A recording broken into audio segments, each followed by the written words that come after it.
جو راہ حق پہ جو راہ حق میں چلے گئے ان پہ دل واروں جاں واروں، اس دیس کے ان رکھوالوں پہ میں کیا واروں کیا نہ واروں۔ ہم مثبت سوچ کے حامل ہیں، ہم کو بس اتنا کہنا ہے، اس دیس کو قائم رہنا ہے، اس دیس کو قائم رہنا ہے، اس دیس کو قائم رہنا ہے، اس دیس کو قائم رہنا ہے۔ صاحب اس موقع پہ آپ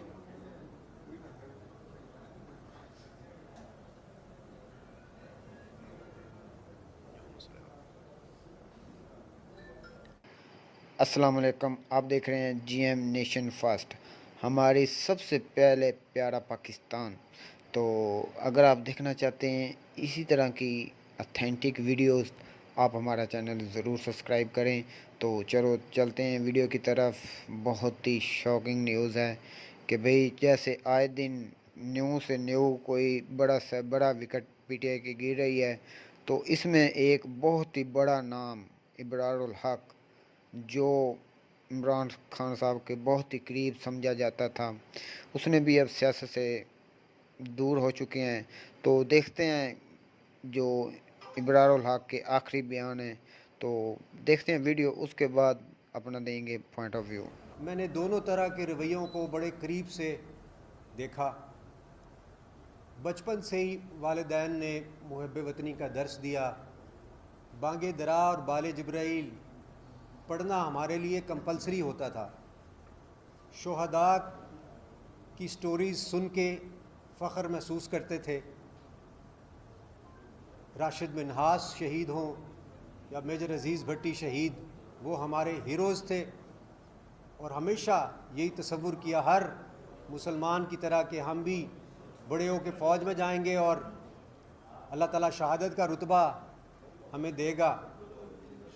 سو بچپن سے ہی برین کی بائیو کیمسٹری کے اندر اپنی آرمڈ فورسز کے ساتھ اور بالخصوص شہداء کرام کے ساتھ ایک جذباتی وابستگی جو ہے وہ ہماری رہی ہے، اور اتنی زیادہ کہ اس کی چھلک ہمارے ہر رویے سے نظر آتی رہی۔ مجھے یاد ہے میں حج کرنے گیا تو کسی نے کہا سب سے پہلے خانہ کعبہ کو دیکھنے جا رہے ہو تو یہ دعا کرنا کہ آج میں جو دعائیں کروں قبول ہو جائیں۔ مگر عجیب واقعہ یہ ہوا کہ جب میں گیا تو مجھے وہ یہ دعا بھی بھول گئی اور میں نے اپنے لیے شہادت کی دعا کی۔ یعنی وہ ایک چیز ذہن میں اور دل میں آپ کے ہوتا ہے جو آپ پاکستان کے لیے محبت وہ ہمیشہ جو رہی۔ اسی طرح کی کوٹیشنز یاد کرنا، مجھے یاد ہے کسی نے کہا تھا کہ inspired man with courage, determination and conviction, they act in unison but die alone. Shahadat is their destiny and Nishan-e-Haidar only a symbolic recognition of a supreme sacrifice. یہی جذبہ، یہی محبت بچپن سے لے کے نوجوانی اور اس کے بعد تک کی زندگی میں اور الحمدللہ آج تک رہی۔ میں جب اللہ نے مجھے فیم دیا تو جو پاکستان کے لیے کچھ کرنے کا جذبہ تھا وہ آپ نے بھی دیکھا کہ سہارا فار لائف ٹرسٹ کے ذریعے hospital, medical college, cancer hospital, اور پھر میڈیکل کالج میں بھی اس کی ریفلیکشن آپ کو نظر آئے گی، کیونکہ نارووال کے جتنے بھی شہداء کرام ہیں ان کے بچوں کے لیے ہمارے سہارا کے جو میڈیکل کالج ہے اس میں تعلیم مفت ہے۔ یعنی ان کی سیٹس اسپیسیفک ہم نے کی ہوئی ہیں کہ اگر کسی شہید کا بچہ ہے تو اس کو مفت ہم پڑھائیں گے، حالانکہ 1 کروڑ سوا کروڑ روپیہ اس پہ خرچہ آتا ہے۔ جہاں جہاں شہداء کی تصویریں لگی ہوئی ہیں، میں جب گاؤں مختلف دیہات میں ہم کیمپین کے لیے جاتے تھے تو کسی کونے میں تصویر نظر آتی تھی اور آتی ہے تو ایک عادت ہے کہ میں اس کو سلوٹ کرتا ہوں، اور ایسی آنکھوں میں پانی سا آ جاتا ہے کہ یار کتنا خوش قسمت تھا، اتنا بڑا اس نے رتبہ حاصل کیا۔ اور پھر عجیب واقعات ہوتے ہیں. ہر سال ہم سہارا کے میڈیکل کالج میں شہداء کی فیملیز کو بلاتے ہیں, فلیگ ریزنگ سیریمنی ہوتی ہے, ان کی فیملی کو تحفے تحائف دیے جاتے ہیں, ان کو نذرانہ عقیدت پیش کیا جاتا ہے, اور الحمدللہ وہ سلسلہ جاری ہے, اور آج سے نہیں ہے, 7-8 سال سے ہے. کبھی اس بارے میں بات نہیں ہوئی, مگر یہ وہ تھا جو میرا دل, جو اصل جو ہمارے دل کے اندر ہوتا ہے, ہم اکثر اس کے حوالے سے بات نہیں کرتے.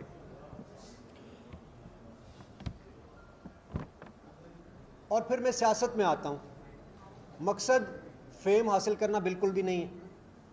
عہدہ کوئی مل جائے گا, وزیر بہت سارے ہمیں ملتے ہیں جو اپنا تعارف کراتے ہیں کہ میں فلاں وزیر ہوں, ہمیں نہیں پتہ ہوتا. دنیا بھر میں جاتے ہیں, ہمیں نہ فیم کی کوئی لالچ نہ پیسے کی, الحمدللہ, کیونکہ میں نے جو کمایا, اپنا مال, اپنی جوانی, اپنا وقت سہارا کو دیا. آپ سب جانتے ہیں آج وہ اربوں کے منصوبے ہیں, اور میں ان کے سامنے ایک چھوٹے سے بیبی کی حیثیت رکھتا ہوں. سہارا کو اللہ نے اتنی ترقی دی, اور یہ اس صورت میں ہوتا ہے جب آپ کچھ نہ کچھ دے رہے ہوتے ہیں. تو سیاست میں آنے کا مقصد یہ تھا کہ میں ایک بڑا کام کروں گا, بڑا سوشل ورک کروں گا, عوام کو فائدہ ہوگا.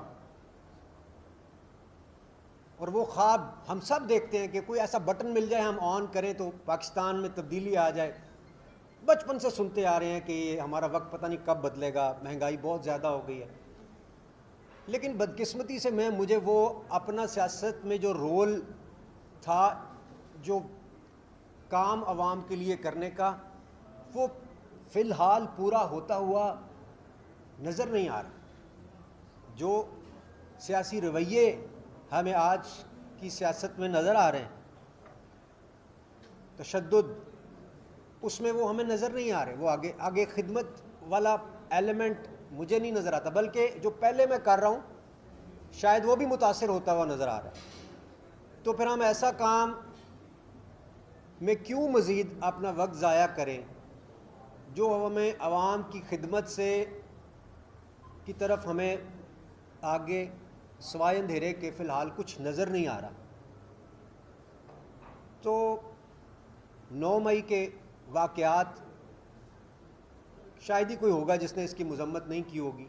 اس میں ہم نے انہی شہداء جن کا میں ذکر کر رہا تھا, ان کی یادگاروں کو ٹوٹتے ہوئے دیکھا, آگ دیکھی. یہ لوگ میرے ساتھ جو یہاں موجود ہیں, یہ شادرہ سے ہیں, میں نے یہ گواہ ہیں سب کہ میں نے وہاں اس وقت موجود تھا. جب میں واپس آیا تو رستے میں بہت سارے لوگوں نے ٹائر شائر جلائے ہوئے, رستہ رکا ہوا تھا.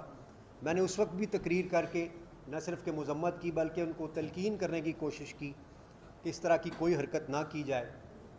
مگر پی ٹی آئی کے جو لوگ وہاں پہنچے اور جو توڑ پھوڑ اس کے نتیجے میں وہاں پہ ہوئی, جو آگ لگی اور جہاں جہاں بھی لگی, وہ شہداء کی یادگاریں ہمارا ترہ امتیاز ہیں. اور اس کی شدید تکلیف مجھے بھی ہے, ہم سب کو ہے, اور مجھے نہیں لگتا کہ ہم کہیں پہنچ رہے ہیں. اس طرح کے رویوں کے ساتھ اگر ہم آگے بڑھتے رہے تو پھر پاکستان آگے نہیں بڑھ سکتا. ان اللہ مع الصابرین, ہمیں ہمارا دین بہت کچھ سکھاتا ہے. میں یہ بھی ڈسکس کرتا رہا اپنے لیڈرز کے ساتھ کہ نبی کریم صلی اللہ علیہ وسلم صلح حدیبیہ بھی کرتے ہوئے ہمیں نظر آتے ہیں. وہ پیغام ہم سب کے لیے ہے کہ کبھی کبھار ہمیں ایسے ایکٹ کرنا چاہیے, معاملہ فہمی کے ساتھ, بصیرت کے ساتھ. سو میں ان شارٹ آگے بڑھتے ہوئے صرف اتنا کہوں گا کہ 9 مئی کے بدقسمت دن کے حوالے سے جو واقعات رونما ہوتے ہیں, اس کے نتیجے میں جو خدشات اور آگے مسائل پیدا ہوتے ہوئے اور جو ایک فیلنگز ہرٹ ہیں, ان کو دیکھتے ہوئے اور اپنا جو بھی سوشل ورک میں کر رہا ہوں اس میں پراپر پرفارم نہ کر سکنے، کیونکہ میں تو پوری دنیا میں جاتا ہوں، فنڈ ریزنگ سہارا میرے پہ ڈیپینڈ کرتا ہے، مجھے اس میں فنڈز درکار ہیں، وہ انڈیپینڈنٹ نہیں ہوا ایسا، تو اس لیے ظاہر ہے کہ مجھے اس کے لیے پاکستان کے اندر بھی باہر بھی، میرا ابھی پرسوں بھی لنڈن میں فنڈ ریزنگ ایونٹ ہے جس میں ہم پیسے لائیں گے تو لوگوں کو ظاہر ہے تنخواہیں بھی ملتی ہیں، اور ابھی تک ہر مہینے 82,000 لوگوں کا مفت علاج ہوتا ہے، تو وہ میری بہت بڑی ترجیح ہے۔ اور آپ لوگوں میں سے جو لوگ میرے گھر تشریف لائے ہوں گے جب میں نے سیاست جوائن کی تھی تو اس دن میں نے ایک جملہ کہا تھا، ان لوگوں کو یقیناً یاد ہوگا، آن ریکارڈ بھی ہے، کہ سوشل ورک میرے دل میں اتنا قریب ہے کہ اس کے لیے سیاست بھی چھوڑی جا سکتی ہے۔ آپ میں سے کئی لوگوں نے یہ کہا تھا کہ آپ نے ایک بڑی ویک پولیٹیکل سٹیٹمنٹ دی ہے، میں نے اس کے جواب میں یہ کہا تھا کہ ہو سکتا ہے ایک ویک پولیٹیکل سٹیٹمنٹ ہو، لیکن جو میرے دل میں تھا میں نے اس کا اظہار کیا۔ ہمیں پاکستان کے لیے بڑا کچھ کرنا ہے، ہم کر سکتے ہیں۔ میں سمجھتا ہوں یہ ملک وسائل سے مالا مال ہے، جو فوج اور حکومت یا کہہ لیں کہ سول اور ملٹری ریلیشنز ہے وہ ماں باپ کی طرح سے ہوتا ہے، عوام اولاد ہوتی ہیں، ان کے اچھے تعلقات عوام پہ خوشگوار اثرات مرتب کرتے ہیں۔ پاکستان رہنے کے لیے بنا ہے اور ہم میں سے ہر بندے کی ترجیح پاکستان ہونا چاہیے۔ سو ان کلمات کے ساتھ میں آخر میں یہ اعلان کرنا چاہتا ہوں کہ I am parting ways with politics for now, اور پھر اللہ کو جو منظور ہوا کل کسی نے نہیں دیکھا۔ ساتھ ہی ساتھ میں ابھی 15 منٹ پہلے میں نے کچھ لکھا ہے اور وہ میں آپ لوگوں کے ساتھ ترنم میں اگر شیئر کروں تو میرے جذبات کی شاید کسی حد تک عکاسی ممکن ہو۔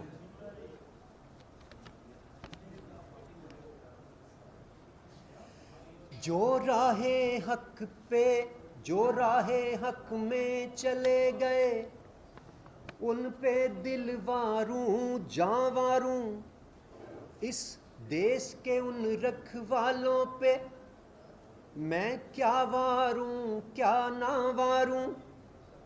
ہم مثبت سوچ کے حامل ہیں، ہم کو بس اتنا کہنا ہے، اس دیس کو قائم رہنا ہے، اس دیس کو قائم رہنا ہے، اس دیس کو قائم رہنا ہے، اس دیس کو قائم رہنا